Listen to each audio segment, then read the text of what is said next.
생명체 구성 단계는 기본적으로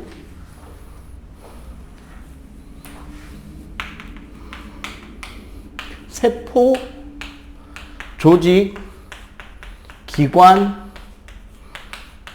개체입니다. 요거는 우리가 요 4단원에서 식물의 구성, 식물 이야기를 했잖아요. 광합성 호흡 증산작용. 그리고 5단원은 동물 이야기를 하는데, 자, 기본적으로 이렇게 합시다. 세포라는 거는 구조, 기능적 단위체다라고 이야기를 합니다. 이게 무슨 소리냐면, 자, 구조적 단위라는 거는 세포가 모여서 생명이 된다는 거야. 기능적 단위라는 것은 그 세포가 어떤 생물체가 살기 위한 살아가는 동안 해야 되는 여러 가지 기능들을 각각의 세포들이 나눠받아서 수행을 한다는 소리예요. 세포가 모여서 만들어지고 세포가 일을 함으로써 생명체가 살아간다라는 이야기가 되는 겁니다. 자, 조직이란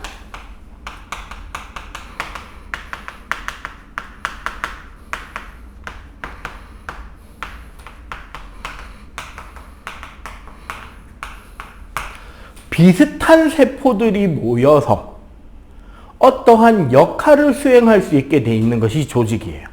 자, 요거 중요한 이 단어들 뜻을 잘 봐야 돼. 같거나 비슷한 세포가 모여야 조직이 됩니다. 그리고 기관은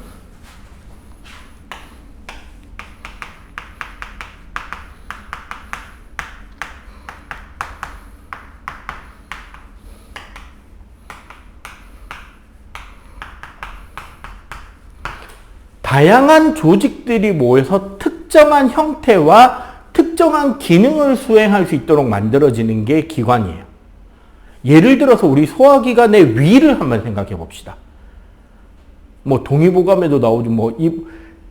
입에서부터 식도를 따라 얼마 내려가면 크기가 얼마고 최대로 늘어났을 때 크기가 얼마가 되고 뭐 쭉 적혀 있잖아.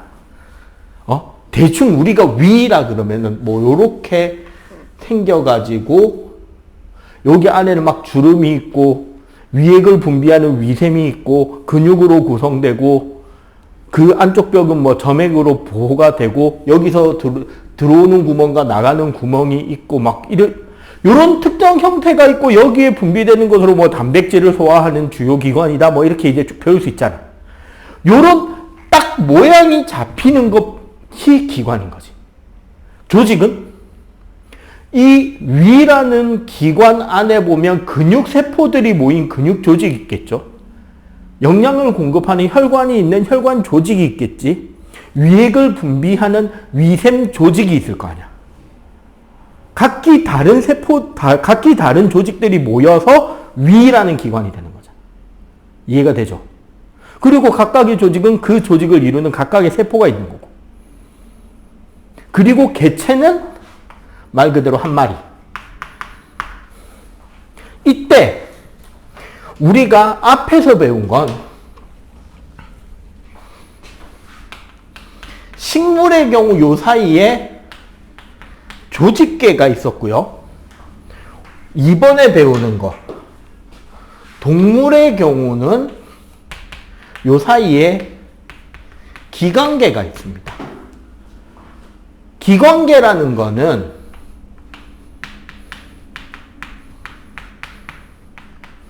같은 기능, 같은 역할을 연속적으로 수행하는 기관의 모임입니다. 요 기관계 개념이 이 단원에서 배우는 거야. 내가 아까 이 단원을 네가 알고 있는 단원은 동물의 구조와 에너지잖아. 동물의 구조 형태와 에너지잖아. 근데 난 그걸 뭐라고 말했다? 소순호배라 그랬죠.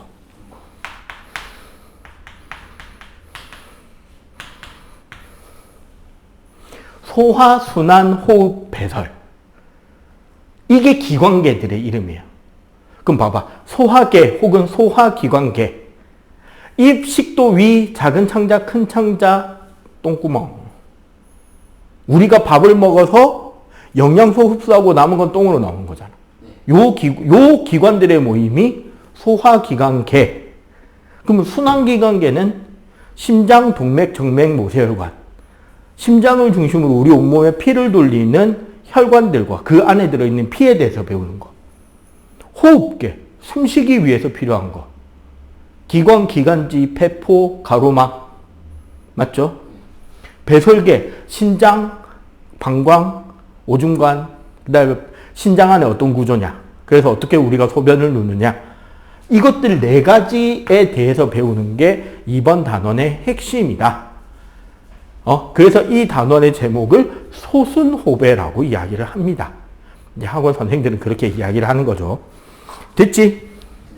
자, 그 다음에 소화를 배우기 위해 우리는 일단 영양소에 대해서 공부를 합니다. 요거는 솔직하게 생물 파트를 제일 먼저 시작하는 이유는 네가 꾸준히 반복해서 외우라고. 문제 많이 풀고 하면서.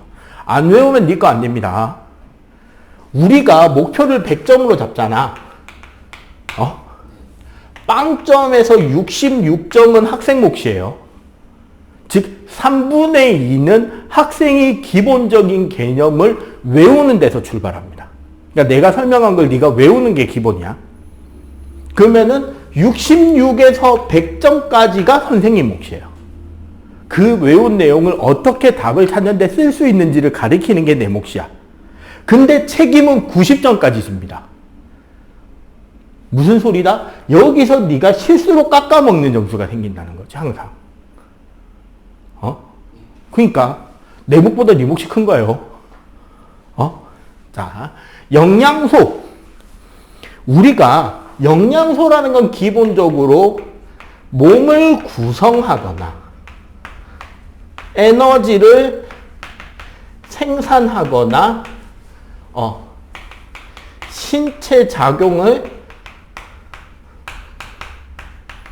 조절을 돕는 물질들을 다 영양소라고 합니다. 그 중에 우리는 소위 3대 영양소 혹은 주 영양소라고 부르는 거와 부영양소로 부르는 것들이 있는데 3대 영양소는 우리가 보통 탄단지라 그래요. 탄수화물, 단백질, 지방. 우리가 이제 원래는 지질이라고 고등과정에 가면 배우는데 중등까지는 그냥 지방. 탄수화물은 보통 우리가 당이라고 부르는 것들이에요. 탄수화물은 탄소랑 수소랑 산소로 구성이 되고,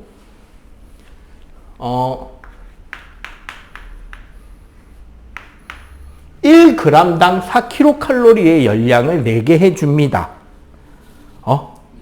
특히 탄수화물은 어떤 특징이 있느냐? 먹는 양에 비해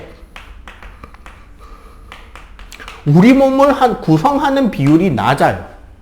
네 생각해봐. 네가 하루에 먹는 영양소 중에 당분이 제일 많단 말이야. 밥도 있고 설탕도 있고, 그죠? 근데 네 몸을 구성하는 물질들에는 당분이 되게 적어. 왜?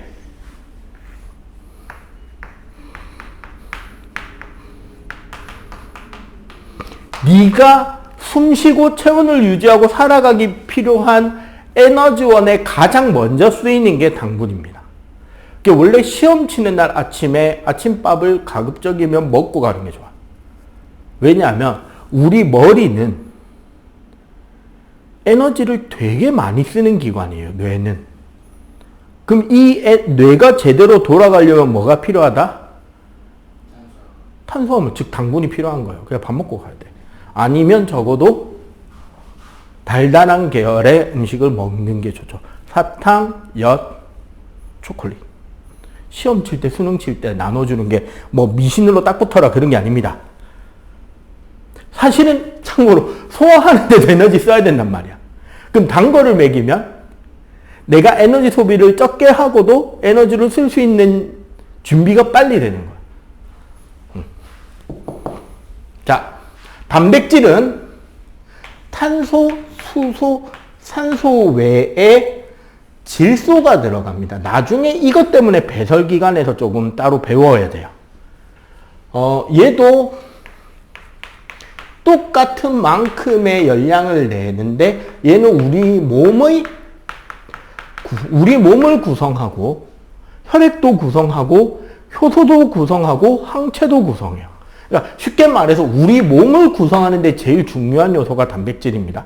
그러니까 지금 너희들 같이 학생들, 자라나는 청소년들한테 제일 많이 필요한 영양소가 어떻게 보면 단백질. 그래서 너희들도 모르게 고기를 좋아하게 돼 있어. 왜? 지금 제일 필요한 영양소가 단백질이니까. 그럼 당연히 뭘 많이 먹어야 된다? 그치. 그래서 고기를 계속, 그러니까 키 크는 거, 뼈 자라는 거 전부 다 사실 단백질이 제일 메인인 거야. 세포가 단백질이니까. 지방 같은 경우는 탄소, 수소, 산소로 구성이 되고요. 얘는 그램당 9kcal. 그래서 우리 몸에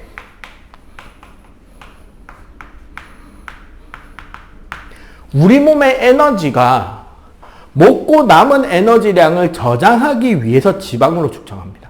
여기서 착각하는 케이스가 많은데 지방을 먹는다고 몸에 지방이 쌓이는 게 아니에요. 사실은 내가 먹은 탄수화물로 뽑아내는 열량이 있지. 물론 단백질도 열량으로 나오기도 하지만 내가 먹은 열량보다 내가 그날 쓴 열량이 적잖아. 그러면 열량이 남았죠. 그러면 남은 열량을 지방으로 만들어서 여기에 저장하는 거야. 우리가 피하지방이라고 하는 거야. 사실은 지방 먹어서 생기는 게 아니라 탄수화물 먹어서 생기는 겁니다. 그래서 우리 몸에 에너지를 저장하고 추울 때 체온 유지하는 데 좋아요. 그래서 보면 극지방에 사는 동물들이 살이 뒤룩뒤룩 찌는 거야. 특히 펭귄 있잖아요. 다리가 길게 짧게. 펭귄 다리는 졸라 길죠. 대신에 우리가 겉으로 볼 땐 짧아 보이잖아. 왜 그렇다? 뱃살이 쳐져서 발목까지 덮은 거예요. 롱패딩처럼. 엑스레이 찍어보면 다리 길어. 이까지 다리 있다니까. 근데 단지 뱃살이 여기서 이까지 내려가 있는 거야. 자기 지방으로 롱패딩을 맞춰 입은 거야. 그러니까 이러고 다니지. 왜? 추우니까. 봐봐. 북극곰 덩치 크죠? 북극곰이 일반 그리즐리보다 더 큽니다. 체구가. 몸무게도 더 나가요. 왜? 추우니까. 극지방에 사는 동물들이 대부분 덩치가 커요. 왜? 추우니까. 오케이? 자, 그러면 일단 주로 이제 좀 이따 영양소 검출 이야기도 하겠는데 많이 들어가는 부분들. 우리가 소위 전분이라고 하는 게 녹말이죠. 각종 곡식류들, 쌀, 밀, 제일 많은 게 탄수화물. 설탕, 달달한 맛 나는 거 전부 다 여기에요. 그 다음에 단백질 많은 거, 고기, 콩, 두부. 끝. 지방은 기름기, 기름 뽑아내는 거 뭐 있을까? 물론 콩에도 기름 있죠. 우리 식용유, 콩기름. 깨, 땅콩, 그 다음에 비계, 이런 것들 다 지방. 자, 그에 비해서 부영양소는, 그러고 보니까 3대 영양소는 전부 다 에너지원. 에너지로 쓸 수 있는 것들이 3대 영양소입니다. 그럼 부영양소는 간단하게 이야기하자면 에너지는 되지 않지만 몸을 구성하거나 몸을 조절하는 데 필요한 물질들이 부영양소가 되는 거죠. 일단 물. 우리 몸의 약 70% 가까이가 물입니다. 그 음료수 중에 2% 있죠. 그 음료수의 정확한 이름이 뭔지 아냐? 2% 음료수의 이름? 2% 부족할 때라고 적혀 있어요. 자세히 보면. 그게 무슨 뜻이냐면 우리 사람은 70%가 물인데 2%의 물이 빠져나가잖아, 몸에서. 갈증을 느껴요. 목마르기 시작하는 게 2%. 그 다음에 큰일 나는 게 4%. 4%가 빠지면 소위 탈수 증세. 땀 너무 심하게 흘려서 쓰러지는 단계가 4에서 5%부터 쓰러지거든. 그러면 이제 당장 빨리 물을 흡수시키고 수에 꽂아야 되고 하는 그 단계. 그러니까 2%, 보통 1에서 2% 넘어갈 때 이제 목마르단 말. 그러니까 2% 부족할 때, 목마를 때 이거 마셔라. 그렇게 잡아놓은 거야. 70%고 물이 우리 몸에서 하는 역할은 체온 유지와 물질 수송입니다. 우리 몸에서 양분이든 노폐물이든 이런 것들을 수송해 주는 건 결국 혈액, 순환계사잖아. 그 중에서 산소는 적혈구 안에 있는 헤모글로빈이라는 놈이 옮겨요. 근데 산소 말고 나머지 이산화탄소나 각종 영양분이나 항체나 이런 것들 있잖아. 전부 다 물이 옮긴다고 보면 돼요. 피 안에 있는 혈장이 물이라서. 그리고 물은 비열이 크기 때문에 온도 변화가 안 일어나는 물질이야. 그래, 많이 안 일어나거든. 그래서 체온을 유지하는데 수분이 큰 영향을 줍니다. 그 다음에 무기염류. 여기서 무기라는 말은 탄소가 포함되어 있지 않는 물질이라는 거야. 이제 소위 말하면 우리 멀티비타민에 비타민 말고 들어있는 여러 가지 이온들 있잖아. 예, 사실 이거 이온이에요. 뭐? 우리 몸의 체액 조절을 하는 나트륨과 칼륨, 뭐, 뼈를 이루는 칼슘, 적혈구 이루는 철, 뭐, 아연, 마그네슘 등등등 여러 가지 이온들 있잖아. 그런 이온들이 전부 다 무기염류입니다. 얘네들은 우리 몸을 구성하거나, 몸의 작용을 조절하는 데 사용돼요. 그러니까 뭐 그런 것들 있잖아. 가끔씩 뭐 마그네슘 부족, 아연 부족인지 마그네슘 부족인지 하면 요 눈 밑에 막 떨린다던가 티 고는 것처럼. 그런 것들이 결국 뭐냐면 우리 몸에 다양한 양분이 필요하고 그 다양한 영양소가 있어야 우리 몸이 제대로 작동을 되는 거야.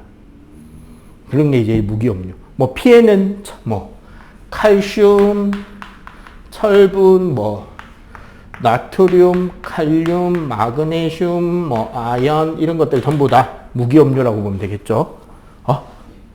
그 다음에 비타민. 비타민은 제일 중요한 게 우리 몸을 구성하는 것은 아니지만 부족하면 뭐가 생긴다? 결핍증이 생깁니다. 학교 선생님이 결핍증을 가르쳐 줬다면 프린트나 그런 걸로 반드시 시험에 나와요. 제일 많이 나오는 건 A, B1, B2, C. 가끔씩 D도 나오긴 하는데 D는 잘 안 나오고. 부족하면 결핍증이 생기는데 문제는 비타민은 수용성, 물에 잘 녹는 비타민과 지용성, 기름에 잘 녹는 비타민이 따로 있어요. 수용성 비타민에는 B군하고 C. 여기서 B군이라는 말은 비타민 B는 B1, B2, B3, B4에서 B20까지인가 있어요. 되게 여러 개가 있어. 그래서 보통 B군이라 그러고 보통 중등에서 나오는 거는 B1과 B2 그리고 비타민 C. 그 다음에 지용성은 A, D, E 혹은 뭐 K를 이야기하기도 하는데 K는 잘 안 다뤄집니다. 비타민 B1은 각기병이라는 병을 안 먹으면 걸리는 병이 각기병이에요. 뼈나 다리, 관절이 뻣뻣해지고 픽픽픽 쓰러져 죽습니다. 쌀에 씨눈에 많은 병이에요. 비타민을 최초로 알게 되는 과정에서 나오는 실험에서 이야기가 많이 되고 비타민 B2는 피부병 걸립니다. 비타민 C가 괴혈병이라 해가지고 신선한 야채 안 먹으면은 이빨 사이에 신선한 야채나 과일을 안 먹으면 이빨 사이에 피가 나면서 쓰러져 죽어요. 이게 최초로 알려진 건 대항해 시대 때. 이제 유럽 사람들이 배를 타고 전 세계를 향해 장거리 항해를 나가면, 자, 배 위에서 제일 먹기 힘든 게 뭘까? 신선한 야채죠. 맞잖아. 배 타고 한 1년, 2년씩 항해를 해야 되니까. 다른 거는 대충 식량을 어떻게든 들고 갈 수 있지만, 고기야 바짝 말린 육포로 들고 가면 되고, 맞죠? 근데 야채를 들고 갈 방법은 없어. 특히 신선한 야채를. 그러다 보니까 병에 걸려 쓰러져 죽었단 말이에요, 옛날에는. 그게 괴혈병인데, 막 몸에 붉은 반점이 생기고, 잇몸 사이에 피 나고, 갑자기 어지럽다 그래서 픽픽 쓰러져 죽는 거야. 근데 우연하게, 라임이라고 우리나라 청귤 비슷한 과일, 그거를 먹은 사람이 그 병에 낫는 걸 보고, 그때부터는 장거리 항해할 때 라임 주스를 반드시 싣고 다니게. 그러니까 비타민C를 섭취하면은 나아요. 최근에 인터넷에 어떤 자취하는 대학생 한 명이 맨날 밖에서 다른 거 안 사 먹고 그냥 피자나 이런 거 배달 음식만 계속 시켜 먹다가 막 잇몸에 피가 나고 어지러워서 병원에 갔더니 당신 죽을 뻔했다면서 수액 한 대 맞추고 돌려보냈는데 그 병이 이 병이야. 현대 자취방에서도 걸릴 수 있는 위험. 인터넷에 그 댓글이 되게 웃겼죠. 어이구 피자 시켜 먹을 때 그래 파인애플 피자 시켜 먹으랬잖아 하면서. 파인애플 피자를 시켜 먹었다면 안 걸렸을 겁니다. 그렇겠죠. 자, 비타민 A가 야맹증, 비타민 D는 구루병이라고 해가지고 뼈가 약해지고 휘어지는 병입니다. 소위 곱추가 돼요. 비타민 E는 보통 우리가 이제 피부 탄력이나 이런 것들과 관련되는데 불임. 그래서 요것 때문에 요즘은 잘 안 다루더라고. 예, 요렇게 영양소들이 구별이 됩니다. 요 기본 내용들은 우리가 알고 있어야 돼요. 그래서 이제 비타민 같은 경우 학교에서 선생님이 강조를 했으면 뭐가 어디에 많은지를 잘 따져보면 좋은데, 강조를 안 했으면 그냥 이런 영양소들이 있다 정도만 기억하면 돼요. 그리고 문제 풀면서, 여기에 뭐가 많다, 여기에 뭐가 많다는 경험적으로 이제 쌓아가는 거야. 자, 일단 요거 한번 정리 필기를 하세요. 거기 프린트에 나와 있긴 한데 내가 노트 따로 좀 뽑아줄게. 노트용 종이.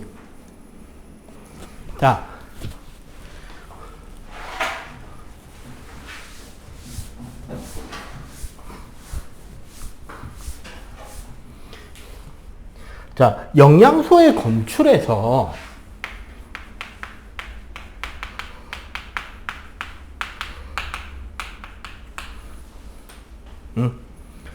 아까 우리 탄수화물 중에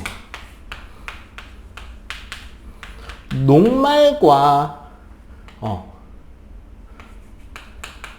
엿당 혹은 포도당이 달라요. 보통 우리가 대부분 잘못 알려주는 게 여기가 포도당 검출인 줄 아는데 엿당도 검출이 됩니다. 같은 실험에서. 녹말 같은 경우는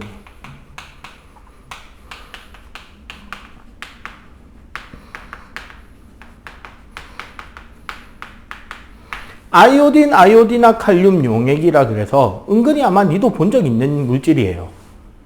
니 학교에서 운동하다가 다치거나 끓기면은 보건실에서 뭔가를 발라주죠. 어떤 약? 빨간 약. 그게 이겁니다. 아이오디나 칼륨을 알코올에다가 녹여놓은 걸 우리는 포비든이라 그러거든요. 그 약이에요. 무슨 색깔이다? 갈색이죠. 근데 걔가 녹말을 만나면 청남색, 그러니까 진한 남색이 돼요. 남색 진한 거, 이 부분에 색깔이 마땅한 게 없나? 요 펩시 요 색깔. 보다 좀 더 진한 남색. 그걸 청남색이라 그러는데 그 색깔이 됩니다. 그리고 엿당이나 포도당은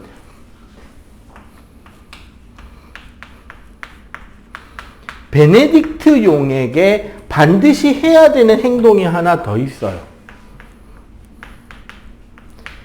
열을 좀 가해줘야 됩니다. 가열을 하면 색깔이 황적색이 나옵니다. 그러니까 오렌지색 비스무리하게 나와요. 원래 베네딕트 색깔이 아마 약한 하늘색인가 좀 그래. 이렇게 해서 색깔이 누리끼리하게 바뀝니다. 그러면 이런 색깔 변화가 있으면 그 영양소가 그 안에 들어있는 거죠. 없으면 안 들어있는 거. 좀 이따 요거는 우리 실험으로 이야기가 좀 나올 거예요. 그래서 종종 자주 출제가 됩니다. 단백질은 우리가 뷰렛 반응이라고 하는데, 요 뷰렛 반응 자체가 5% NaOH 수산화나트륨과 1% CuSO4, 1% 황산구리를 섞습니다. 그러면 얘가 원래 파란색이 나와요. 왜? 구리이온 자체가 파란색이거든. 황산구리 용액이 약간 푸르스름해. 근데 얘가 보라색으로 색깔이 바뀌어요. 그리고 우리 지방은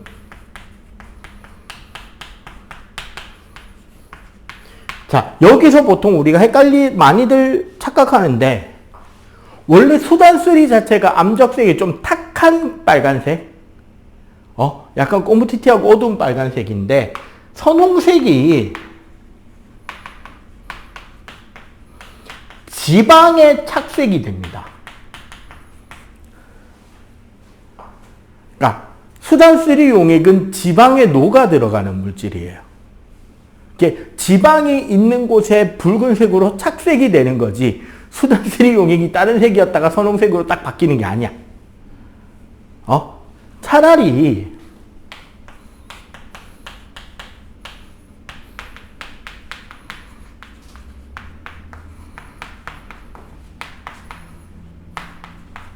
알코올 수용액에 떨어뜨리면 뿌얘집니다. 그 고깃집이나 이런 데 있잖아요. 뭐 삼겹살, 대패 삼겹살집이나 고깃집, 그런데 우리가 먹고 나면 이제 갈 때 앞 테이블 치울 때고 막 이제 주방 아주머니나 거기 일하는 직원들이 와서 막 테이블에 막 분무기로 막 뿌리고 막 닦잖아. 그거 뿌리는 거 술이다? 소주. 그러니까 원래 지방은 물이랑 안 녹잖아. 근데 알코올을 좀 섞어서 뿌리면 알코올이 지방과 물을 연결해 줄 수 있거든요. 그래서 닦여. 소주 뿌렸다. 그 대신에 소주에다가 지방을 넣고 흔들면은 그 지방 알갱이 주변에 알코올 분자들이 둘러싸면서 이게 덩어리가 되면서 뿌얘져요. 그렇게 검출하는 게 더 잘 보입니다. 됐지? 자, 그 다음 바닥을 넘겨보면 이제 본격적으로 소화를 배우는데,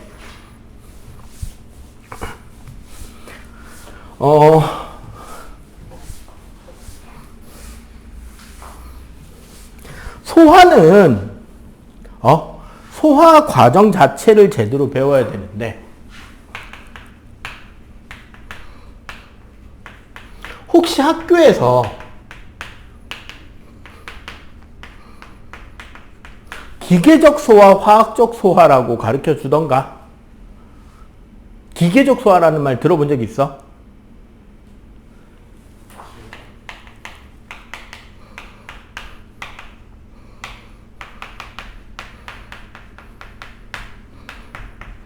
기계적 소화는 말 그대로 힘을 가지고 소화 기능을 돕기 위한 작용입니다. 씹기 운동, 혼합 운동, 꿈틀 운동이 있어요. 씹기 운동 혹은 우리가 저작 운동이라고 하는 것은 말 그대로 음식을 입에서 이빨로 씹고 뜯고 으깨고 해서 잘게 부수는 과정을 말해. 그래야지 소화액과 섞이기가 쉽겠죠. 혼합 운동이란 이렇게 박살난 음식물과 분비된 소화액을 섞어주는 과정입니다. 입에서는 침하고 잘 섞이라고 뭐 혓바닥이 우리도 모르게 알아서 음식이 들어오면 막 침하고 섞어주죠. 막 이쪽을 씹었다 저쪽을 씹었다 막 하면서 이제 잘 섞어주게 혓바닥이 움직여준단 말이야. 그리고 이게 우리 소화관을 넘어서 위를 지나서 쭉 가는 동안도 내장기관의 운동으로 계속 섞고 비비고 치대고 해주는 거야. 소화액이 잘 스며들라고. 그리고 꿈틀운동이 뭐냐면 우리 소화관이 이렇게 있잖아. 그러면 여기에 있는 음식물을 여기로 보내기 위해서 이 소화관이 쭉쭉쭉쭉쭉쭉 운동을 해가지고 밀어 넣는다는 거지. 요걸 우리는 꿈틀운동이라 그러는데 이런 거를 기계적 소화. 화학적 소화는 소화액에 있는 소화효소라는 녀석이 있어요. 얘랑 음식물을 해서 영양소로 분해해 가는 과정을 화학적 소화라고 합니다. 그러면은 요 뒤에 배우는 소화 과정은 사실 전부 다 무슨 소화다? 화학적 소화예요. 자, 봐봐. 입에서는 우리 침이 나오죠. 침에는 아밀레이스라는 효소가 들어 있습니다. 자, 단지. 입에서 소화가 되는 거는 탄수화물의 일종인 녹말이 엿당으로 분해가 돼요. 그리고 단백질과 지방은 입에서 소화되지 않습니다. 녹말이 엿당으로 분해하는데 필요한 게 침 안에 있는 아밀레이스. 그래서 오늘 집에 가서 네가 간단하게 확인할 수도 있어요. 다른 반찬 하나도 안 먹고 그냥 흰쌀 맨밥 한 숟가락 딱 떠서 입에 넣고 100번만 씹으면 단맛이 느껴집니다. 밥이 원래 단맛이 있어 없어? 그냥 흰밥에. 없지. 입에 넣고 100번 씹으면 녹말이 엿당으로 분해가 돼요. 그러면 입에서 무슨 맛이 느껴지냐면 식혜 좋아하냐? 단술? 식혜의 단맛이 느껴지기 시작해. 그 식혜의 단맛을 만들어내는 게 밥에다가 우리가 엿기름이라는 걸 부어 넣는데요. 그게 아밀레이스 덩어리야. 자연에서 다른 물질에서 만들어내는. 그러면 어떻게 된다? 엿기름을 물에 섞어가지고 밥에다가 섞어 놓으면 밥 안의 녹말을 엿기름이 엿당으로 분해시켜버리는 거야. 그러고 나서 계속 분해가 더 되면 이제 안 되기 때문에 확 끓여가지고 효소를 다 죽여버리고 엿당으로 만들어진 액체와 녹말이 녹아서 빠져나간 흐물흐물해진 밥알이 남은 상태가 식혜인 거지. 이해가 되죠? 그렇게 단맛을 보면 설탕 넣는 거 아니잖아. 그거를 우리는 입안에서 일어나는데 이제 식혜를 만들 때는 솥에서 만들어낸 그 반응 자체를. 자, 그 다음에 식도에는 소화액 나오는 게 없으니까 넘어갈게요. 두 번째 기관은 위액이고요. 위액에 들어있는 소화효소는 펩신입니다. 그리고 이 펩신을 제대로 작동하기 위해 도와주는 녀석이 위산이라고 부르는 염산이 들어있어요. 사실 그래서 땅에 떨어진 음식 주워 먹어도 안 죽습니다. 생각해봐. 염산이 들어있어요. 우리 몸에. 그럼 네가 음식으로 넘어 들어가는 웬만한 세균은 여기서 컷. 그럼 식중독은 왜 걸리냐? 세균이 묻은 걸 먹어서 걸리는 게 아니라 음식물이나 이런 데 살고 있는 각종 세균들이 뭐 세균도 있고 곰팡이도 있고 여러 가지 있을 수 있잖아요. 얘네들이 자기가 먹고 싸는 과정에서 우리만 먹고 싸는 거 아니잖아. 동물들도 세균들도 먹고 싸야 되잖아. 그 과정에서 실제 독을 만들어. 진짜 독극물이 만들어진단 말이야. 그 독극물이 만들어진 음식을 먹으니까 우리가 중독이 되는 거야. 그게 식중독이에요. 그래서. 즉 방금 막 떨어진 음식 주워 먹는 거는 아직 세균이 독극물을 못 만들었을 거 아니야. 아무 탈 없습니다. 그냥 적당히 대부분 좀 더러운 거 좀 털어내고 먹으면 돼요. 얘는 탄수화물의 소화가 안 됩니다. 왜냐하면 원래 이 우리 소화효소라는 거는 살아있는 단백질로 구성되어 있단 말이야. 그래서 자기가 원하는 온도가 아니거나 자기가 원하는 산성도 pH가 아니면 일 안 해요. 사실은 죽어. 그러니까 침을 같이 삼켜도 위에서는 소화가 안 되는 거야. 왜? 산성이잖아. 대신에 여기 단백질이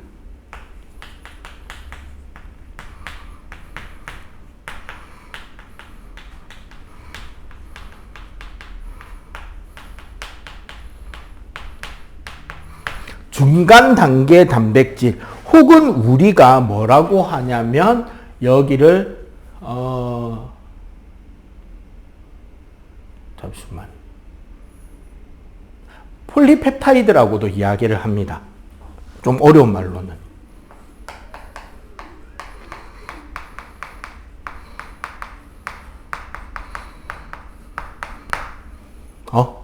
요렇게 한번 분해를 하고 지방도 아직 소화가 다 안 돼요. 자, 그 다음에 대부분 책에서는 여기서부터 우리가 소장이다라고 이야기를 하는데 너는 뭐 영재 쪽, 과거 영재 쪽도 준비를 해야 되니까 조금 더 디테일하게 배워 놓읍시다. 뭐 배우는 김에. 소장의 앞부분을 12지장이라고 해요. 이 12지장이 어디냐면 아까 우리 위 그림 그렸잖아. 여기 위가 있고 요 밑에 보면 요렇게 이제 우리가 작은 창자가 지나가고 요 위로 이렇게 큰 창자가 돌아 나가잖아. 위 끝에서부터 소장 끝까지 연결된 이렇게 휘어지는 소화관이 있거든요. 여기가 12지장입니다. 이 12지장에는 되게 중요한 게요.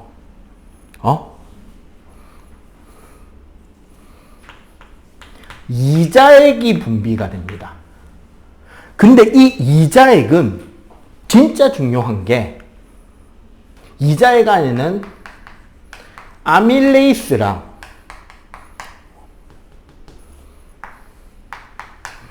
트립신이랑 라이페이스가 들어있어요.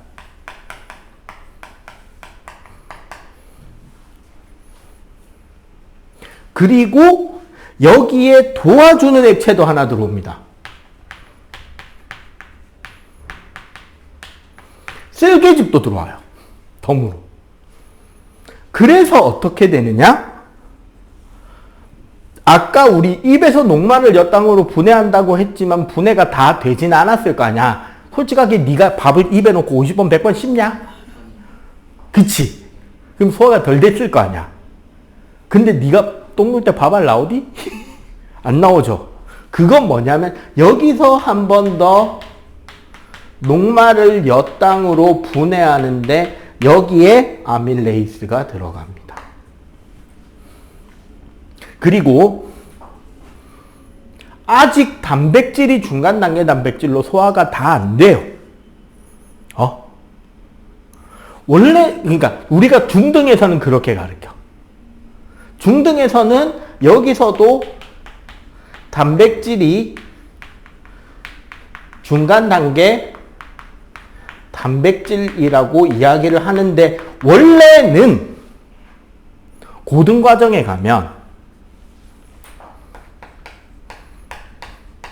폴리펩타이드가 2,3펩타이드로 분해가 돼요. 원래 펩타이드라는 게 화학 결합 종류 중에 하나예요. 나중에 통합과학이나 생물 파트 들어가면 이제 배우는 결합인데 단백질 구성에서 그 폴리라는 건 다중이라는 뜻이야. 즉 펩타이드 결합이 되게 여러 개 막 5개, 6개, 10개씩 쫙 연결이 되는 게 단백질이거든. 10개 이상 막 되는 게. 근데 그게 한 5개 정도로 쪼개지는 게 폴리펩타이드. 그 결합이 2개나 3개짜리, 즉 아미노산이 3개나 4개짜리 정도로 조금 더 잘게 쪼개지는 게 2,3펩타이드. 즉 여기에 들어가는 게 트립신이에요. 그리고 세 번째로 지방이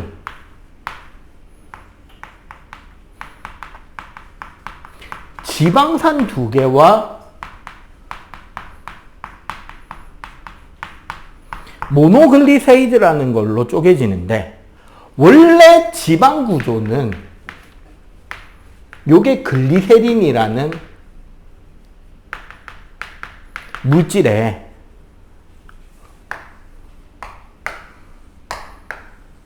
얘가 지방산입니다. 탄소랑 수소랑 결합해 있는 부분이 지방산이거든요. 이렇게 다리가 3개가 나 있는데 이거는 무슨 소리냐면 지방산 다리 2개랑 글리세린의 지방산 다리 하나 붙어 있는 걸로 쪼개진다고. 요렇게 쪼개지는데 뭐가 들어간다?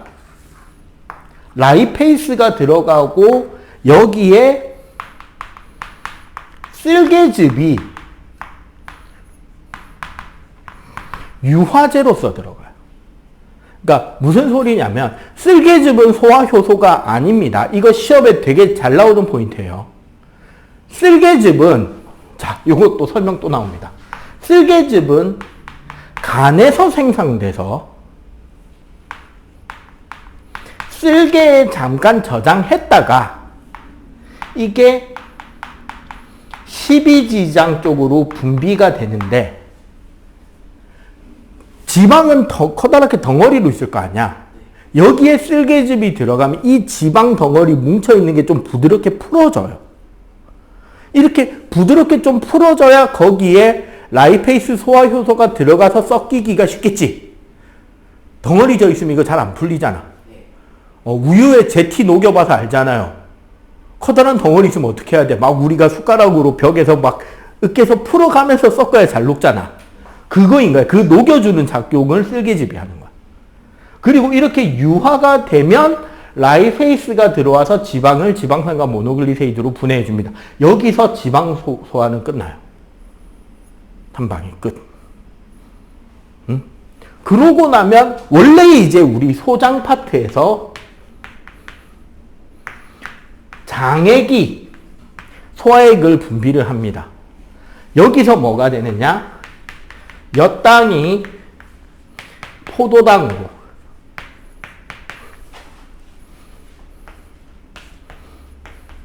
중간 단백질이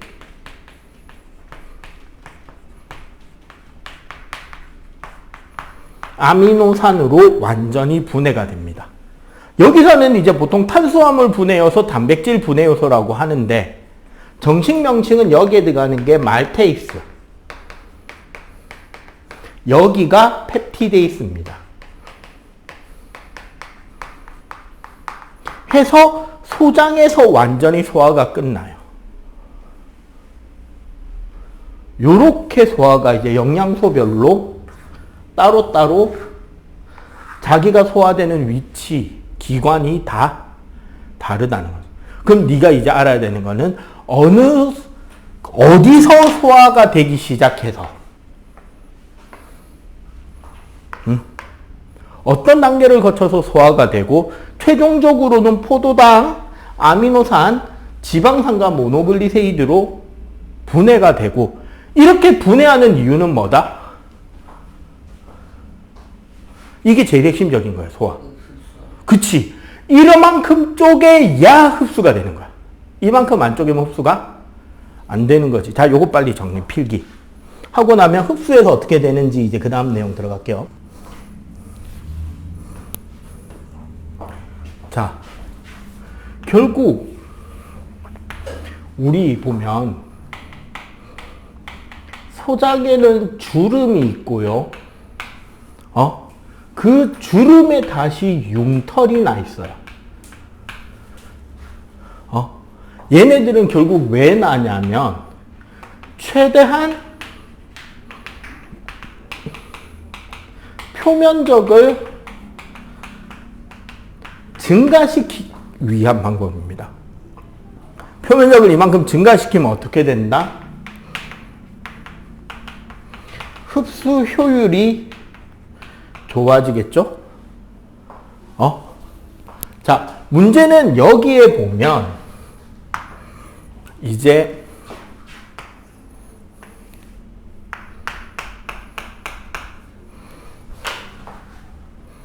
여기 빨간색과 파란색으로 이루어진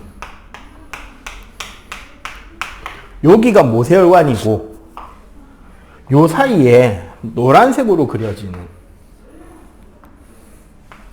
요 노란색이 암축관, 요 혈관들이 뭐다? 얘네들이 모세혈관이에요. 자, 쉽게 말해서 모세혈관에는 수용성 영양소가 들어갑니다.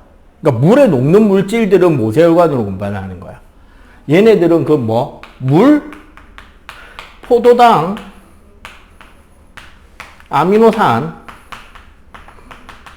무기염류, 그 다음에 아까 비타민의 B하고 C, 얘네들이 이제 모세혈관으로 흡수가 되고, 암축관은 지용성 영양소. 그럼 지방산,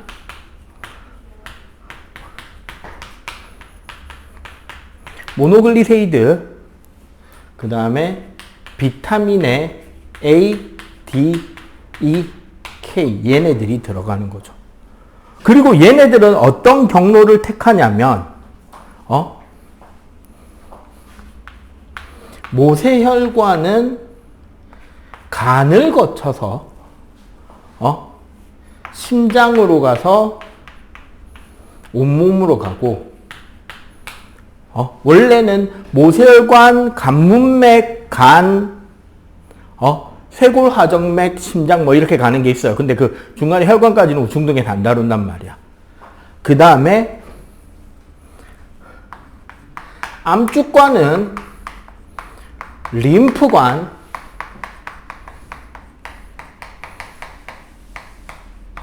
가슴관을 거쳐서 심장으로 들어갑니다. 결국 심장을 거쳐서 온몸으로 보내는 여기가 우리가 말하는 순환에서 하는 일이에요. 자, 그럼 자연스럽게 순환으로 넘어갑시다. 참고로 소장까지 배웠잖아. 대장은 한 가지만 기억합니다. 큰 창자. 대장님 물 드신다. 무슨 소리다? 큰 창자가 하는 역할은 수분 흡수밖에 안 합니다. 다른 소화 기능이 전혀 없어요. 영양소 흡수도 안 합니다. 그러니까 쉽게 말해서 큰 창자에서 물을 너무 많이 흡수해서 똥이 딱딱하게 굳어서 안 나오면 변비. 큰 창자에서 물을 제대로 흡수하지 않아서 묽은 상태로 주룩 나오면 혈사. 깔끔하게 이렇게 좀 지저분해도 이렇게 이야기해주면 기억이 잘 납니다. 그죠? 학교쌤 수업보다는 좀 더 기억이 남지? 자, 바로 순환 넘어갑시다. 문제 있는 거 쭉 넘어가서 순환. 자, 순환. 자, 심장하고 혈관하고 혈액하고 혈액순환을 배울 건데, 심장과 순환을 한 방에 그릴게요. 하트를 하나 그려. 이거 네가 시험 칠 때 따라서, 시험 치는 거 외울 때 따라서 이렇게 그리면 된다는 거야. 하트를 그리고 하트에 십자가를 딱 긋습니다. 자, 여기서 조심해야 되는 거. 네가 보는 기준이 아니라 네가 마주보고 있는 사람 기준인 거야. 그래서 이쪽이 우고 여기가 좌입니다. 맞죠? 이러죠, 오른손이잖아. 그 다음에 위에가 방, 밑에가 실이에요. 그래서 방실 적으면 돼. 그러니까 여기는 뭐다? 우심방. 여기는 그래서 방실 하면 돼요. 자, 그리고 요 위에 뭐가 있냐? 폐. 요 밑에 우리 온몸이 있어요. 그리고 외우는 법 하나 가르쳐 줄게. 자, 되게 귀한 손님이 오셨어. 방에다 모셔야 돼? 대기실에서 기다리라 하셔야 돼? 방으로 모셔야 되죠. 그래서 방은 밖에서 들어오는 혈관이 꽂히는 게 방이에요. 그리고 방으로 손님은 정으로 모셔야 되잖아. 그래서 방으로 들어가는 혈관이 정맥입니다.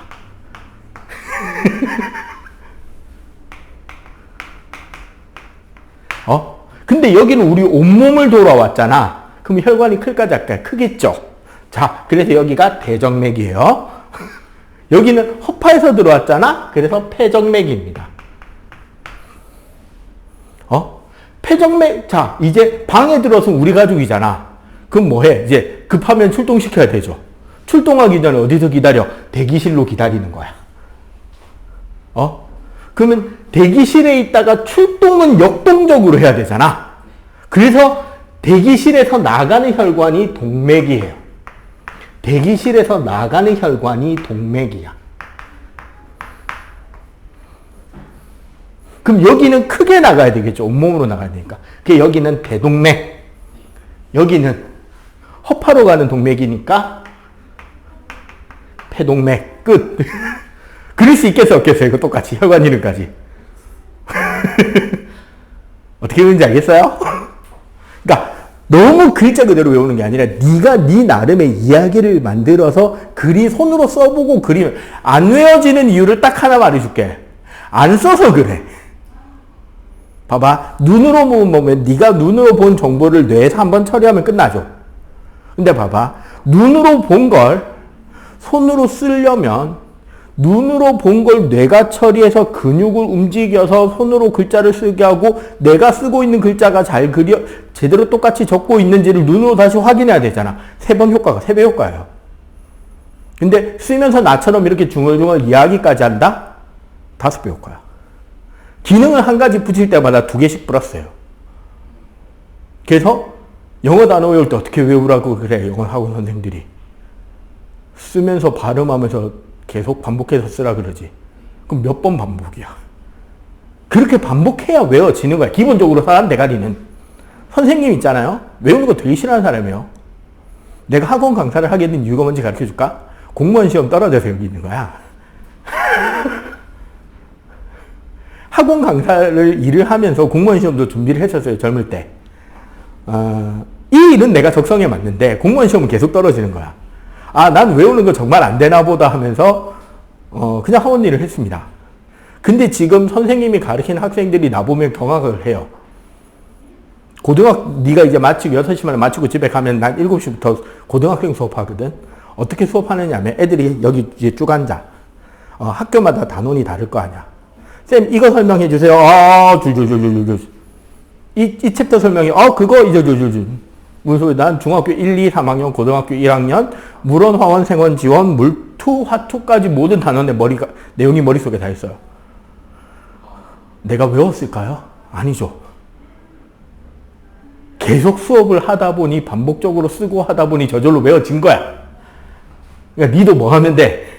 안 외워지는 단어는 계속 반복해서 쓰고 내가 영상 촬영을 왜 하냐면 녹음해서 니도 계속 반복해서 보라고. 계속 보면서 새로 쓰고 외워질 때까지 쓰다 보면 외워져. 손으로 외우는 겁니다. 머리로 외우는 거 아니에요. 자, 이렇게 되면 됐죠.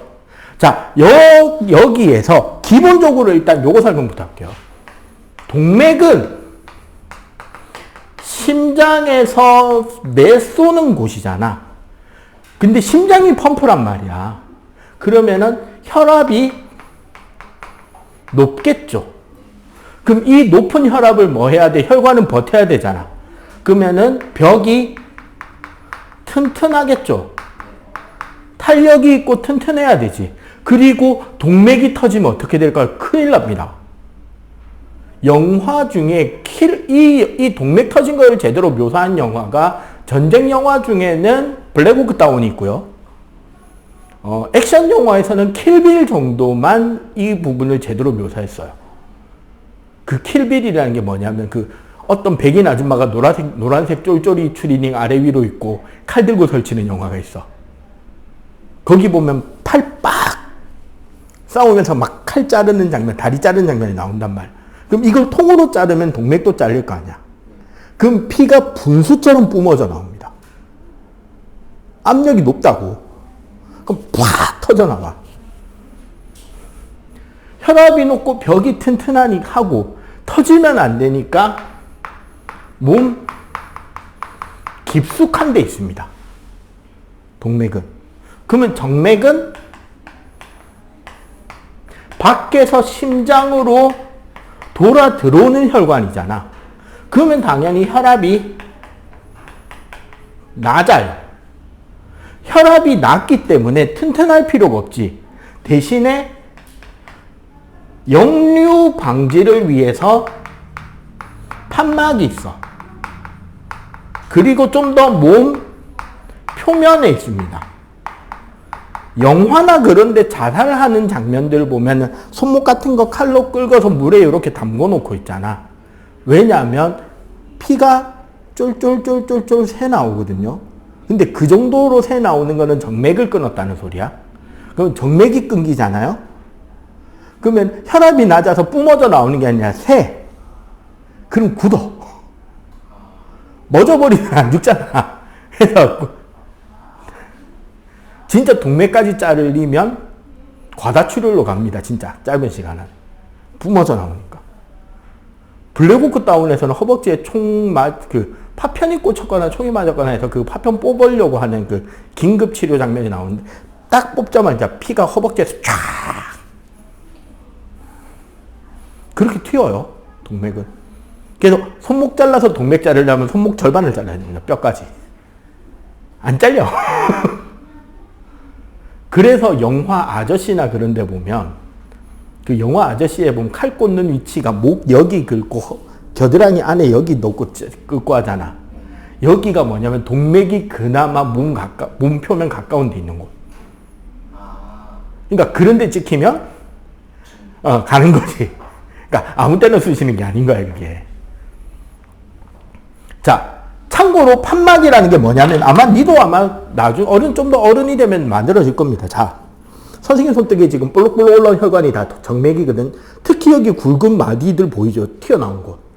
요게 판막이 들어선 거야. 내가 이거 혈관을 막았잖아. 그러면 이제 피가 제대로 흐르지 못하니까 역류하는 위험이 생기잖아. 그러니까 판막이 있는데 그렇게 볼록하게 올라오는 거야. 요 판막은 정맥에 있고요. 또 어디 있냐면 방실 사이랑 그 다음에 심실과 동맥 사이 이렇게만 있습니다.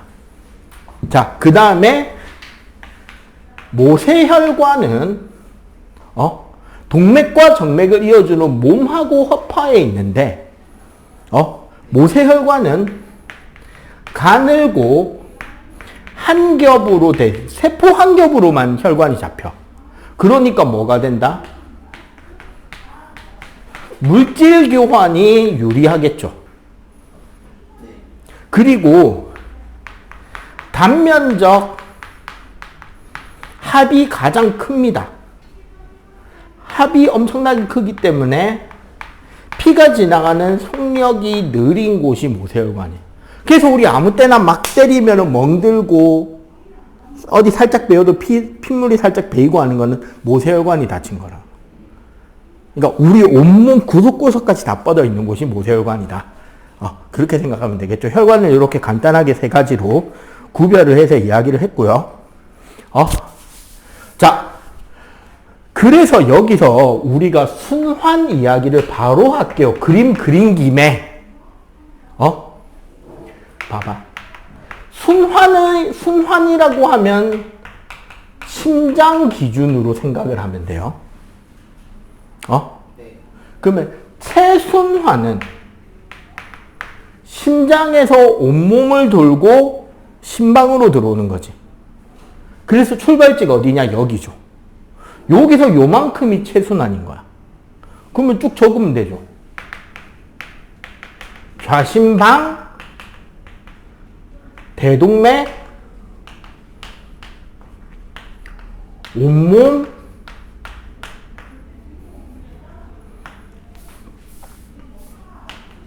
온몸, 대정맥, 여기 심방이 아니구나. 좌심실에서 출발해서 우심방까지. 온몸에다가 산소 갖다 주고 노폐물 받아오는 길이죠. 그러면 폐순환은 여기서 출발하면 되겠네. 우심실, 폐동맥,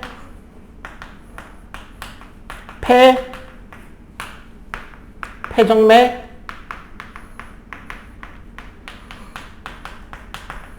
좌심방. 그냥 여기서, 자, 우심실, 폐동맥, 폐정맥, 좌심방.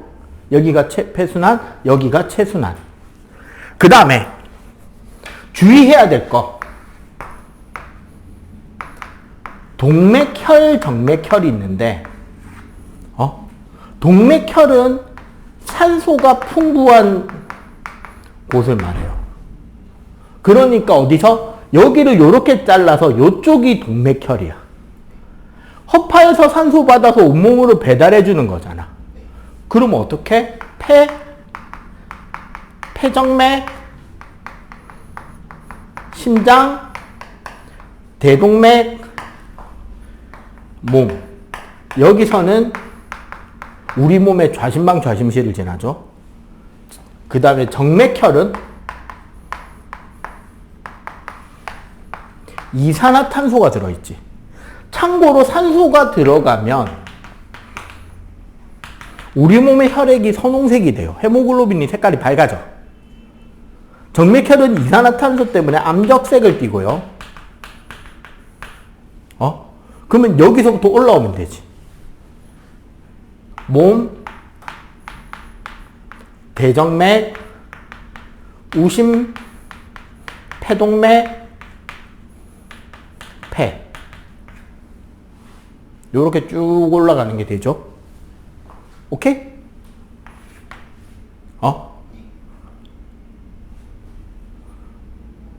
일단 여기까지 정리. 요거까지 정리 끝나면, 일단 여기까지 정리하고, 나한테 말해줘. 그러면 여기 지우고 혈액 설명해 드릴게요.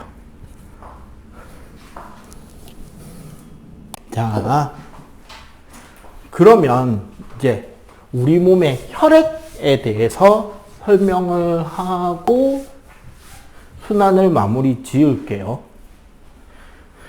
자, 우리 몸의 혈액을 현미경으로 보잖아요. 동그라미 안 예쁘냐?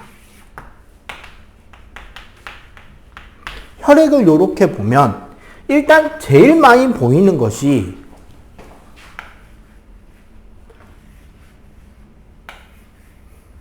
약간 이렇게 쟁반 모양으로 생긴 빨간 녀석들이 되게 많아요. 요게 우리가 말하는 적혈구. 그리고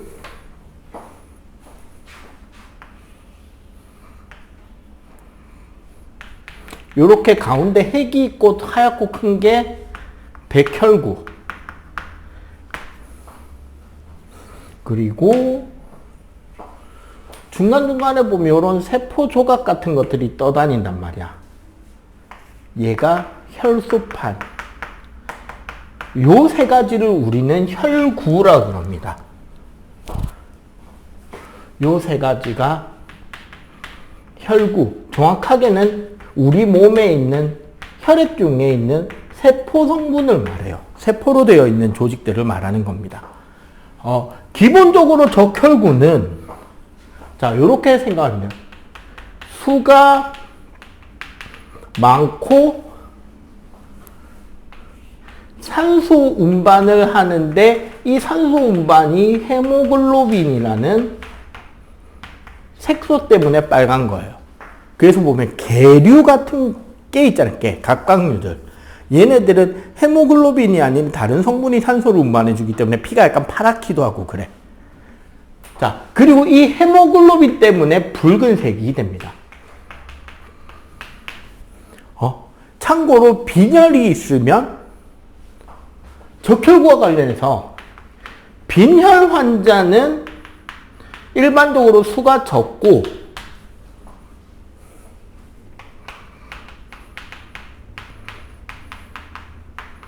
높은 산지에 사는 주민들은 수가 정상인보다 많아요. 왜? 그치. 저기 네팔이나 이런 되게 높은 고산지대 사시는 분들은 기본적으로 공기의 농도가 낮잖아. 그러니까 산소 운반을 더 활성화시키기 위해서 적혈구 수가 늘어납니다. 빈혈 환자들은 적혈구 개수가 부족해서 빈혈이 되는 경우도 많아요. 왜? 산소가 부족, 산소 운반 능력이 떨어져서 뇌에 산소가 안 가면 픽 하고 쓰러지는 게 빈혈이거든. 자, 백혈구는 기본적으로 핵이 있습니다. 그 말은 뭐다? 적혈구와 혈소판은 지금 그림에도 표현이 되어 있지만 핵이 없죠. 백혈구는 기본적으로 아메바 운동이라 해서 온라인 게임으로 따지면 슬라임? 그 젤리 비슷한 괴물 있잖아. 걔네들이 기어다니는 것을 이렇게 슬슬슬슬 이렇게 기어다녀요. 그러면서 얘네들이 뭐 하느냐? 식균 작용을 합니다. 즉 균을 잡아먹는 거예요. 백혈구가. 그래서 기본적인 우리 몸의 면역 체계가 작동되는 게 백혈구고요. 상처가 생기거나 그러면 그 부근에 뭐가 생겨? 고름이 생기죠. 고름이 뭐냐면 백혈구가 세균을 잡아먹고 나중에 지도 지쳐 뱉어져 죽은 시체들이 쌓인 거예요. 그러니까 더러운 게 아니라 장렬하게 전사하신 백혈구들의 넋을 기려야 되는 거예요. 거기를 보면. 자, 혈소판은 보면은 세포조각처럼 생겼잖아. 공기와 마주치게 되면 이 혈소판이 터지면서 트롬보키네이스라는 효소가 튀어나옵니다. 이름은 몰라도 돼요. 혈소판이 하는 역할은 이게 트롬보키네이스라는 효소가 튀어나오면 얘네들이 지나가는 적혈구들을 엉키게 해서 굳어. 뭐가 된다? 네. 지혈 기능이 있으면 피딱지 갖는 거야. 그러고 거기에 피가 멎죠. 그리고 이 딱지는 밖에서 세균이 추가로 못 들어오게 막아주는 효과도 같이 가지고 있어요.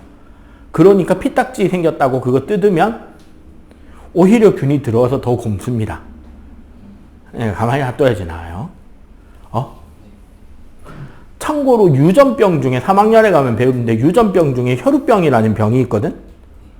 혈소판이 없이 태어나는 거야. 코피 나면 목숨 걸죠. 이빨 뽑을 때 목숨 걸어야 되고.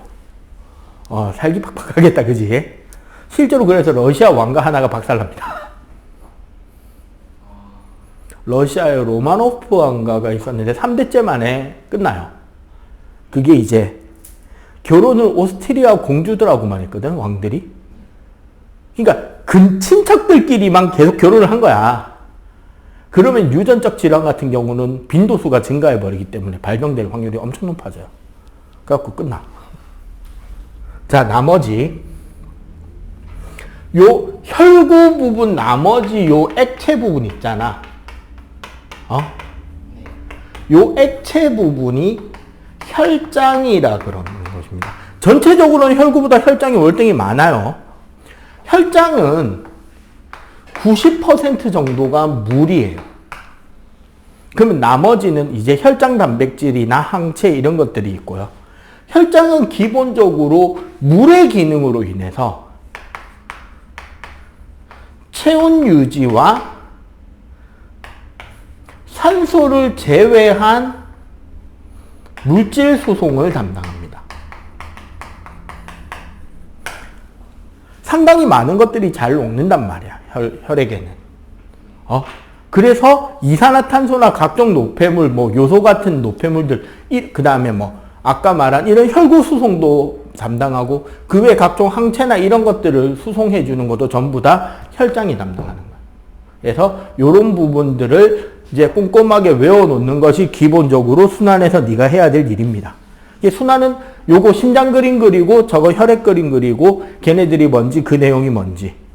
그리고 심실에서 여기